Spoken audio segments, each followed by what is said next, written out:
vem, vai começar. Ai, cadê minha chupeta? Ah, toma, tá. Magandang araw para sa aking balitang showbiz. Sa halip na magalit dahil sa pambaba sa kanyang maling pronunciation ng word na plaques, kung saan sinabi nito ang word na flakes, ang pagkakabanggit niya, hindi naman na-insulto si Jessie Mendiola. Sa kanyang Instagram account ay pinasalamatan pa nito ang kanyang mga basher, kabilang na ang dating asawa ni William Martinez na si Yayo Aguila. Ayon kay Jessie, bagamat binabash umano siya, ay hindi siya nagagalit sa mga ito. Sa katunayan umano ay mahal na mahal niya ang kanyang mga basher.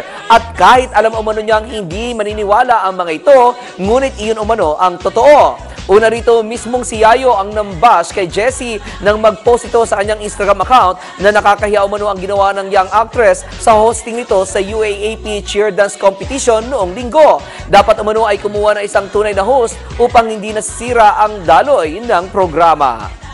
At bago ako magtapos, maraming salamat muna sa Ellen Aesthetic Center, Hair Shop Salon Robinsons Marate, Dental Focus, Vasquez Skin and Body Center, Makeup by Color Collection, Ivana Fragrance, Tupperware Brands Philippines at Tupperware Philippines. At yan ang aking balita. Ako naman si Rocky, ang inyong kaliga sa mundo ng showbiz.